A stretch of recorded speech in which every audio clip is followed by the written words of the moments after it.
Hello friends, welcome to GMG Accountancy classes. Today we are going to discuss Unit 2 of Class 12 Accounts of Not-for-Profit Organization. This is very important chapter in Standard 12. Now see the meaning of NPO. Not-for-Profit Organization shortcut name is NPO. Some organization established for the purpose of rendering services to the public without any profit motive. So their main motive is service, rendering service.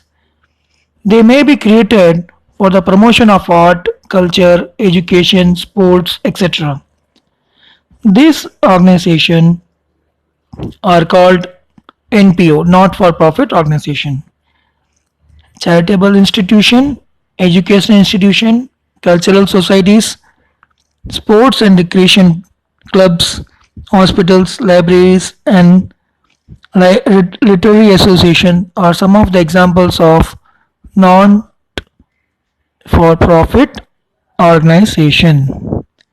They are also called as not non-profit organization or non-trading concern. So actually, what's the meaning of NPO?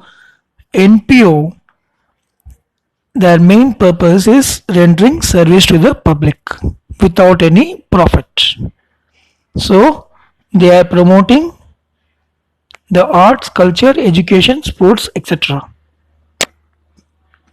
Now see the NPO. At the end of the accounting period, the following final accounts are to be prepared by NPO: receipts and payment account, income expenditure account, and balance sheet. Right now we are going to discuss about receipts and payment account. So before we are going to discuss about receipts and payment account illustration, before we are going to do sum or illustration, receipts and payment account, first we have to know what is receipts and payment account.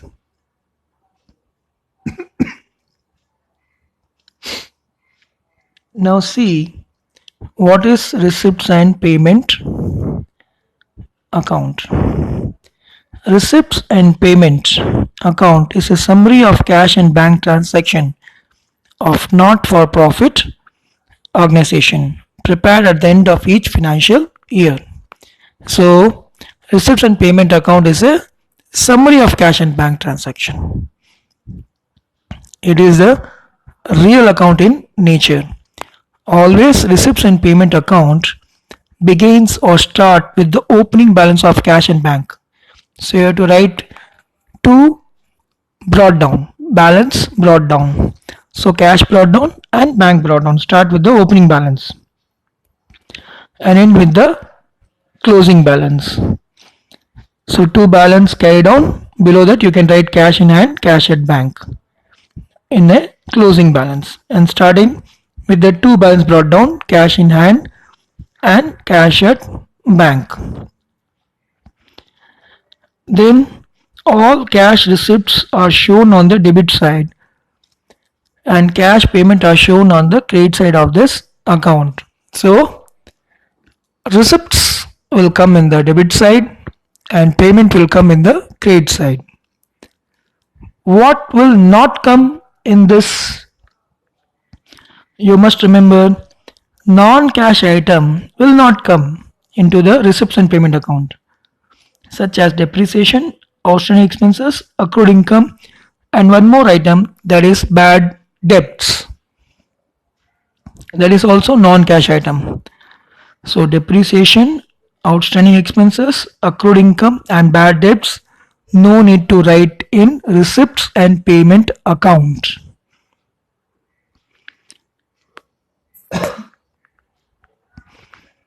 Now, what is the steps?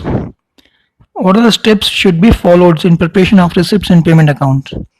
The following steps should be followed. What? Record the opening balance of cash in hand and favorable bank balance on the debit side of the receipts and payment account. If there is bank overdraft opening balance, so you have to write must be recorded in the credit side. If it's a bank OD opening balance, so you have to write by credit side. So in the credit side, you have to write buy balance brought down. Below that, you can write bank overdraft. Next one, actual cash receipt during the year are recorded on the debit side and cash payment recorded in the credit side. Then while recording cash receipts and payments, no difference needs to be made between the revenue and capital items. Similarly, no distinction needs to be made whether the amount received or paid relates to the current period, previous period, or future periods. All the amount should be taken into the account.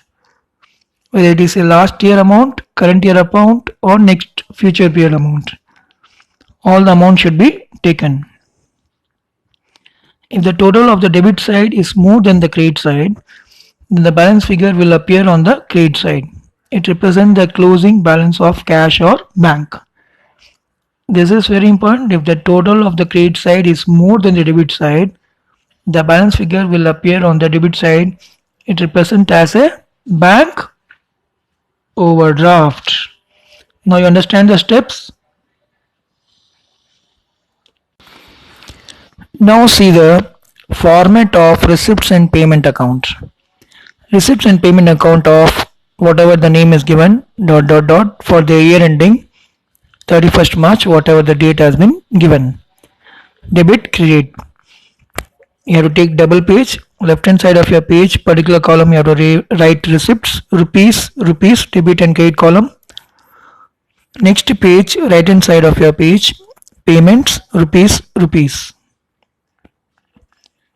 So next, two balance brought down means opening balance, cash in hand, cash at bank.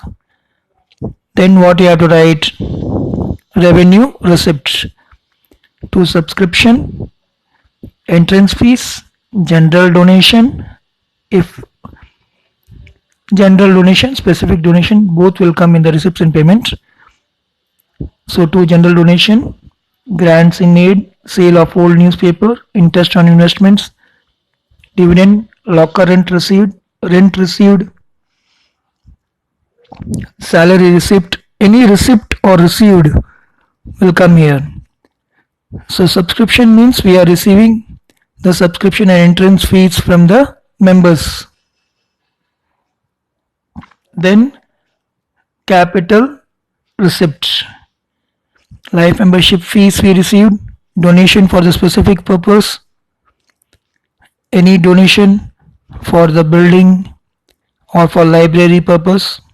Legacies means any person is willing to donate as per their will some amount to the trust, to endowment fund, to sale of fixed assets, sale of investment, receipt for the specific purpose of fund, interest on specific fund investment.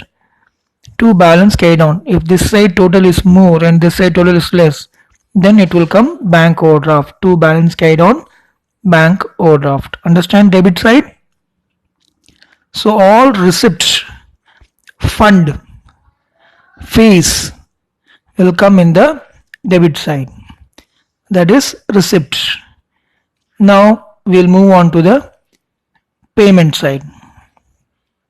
Now see the payment side. If bank overdraft opening balance given, we have to write in the credit side. Then revenue payments. So all the revenue payments we have to write in the credit side. What are revenue payments? Salaries, rent paid, electricity charges, postage, rent and taxes, insurance, advertisement, telephone charges, entertainment expenses, audit fees, repairs, upkeep of ground, conveyance charges, newspapers and periodicals. Then office expenses, gardening expenses, sundry expenses. Then capital payments like fixed assets, investments, repayment of loan, and then closing cash or bank balance. This is the balancing figure. If this side total is more, this side total is less, then we have to write cash or bank balance.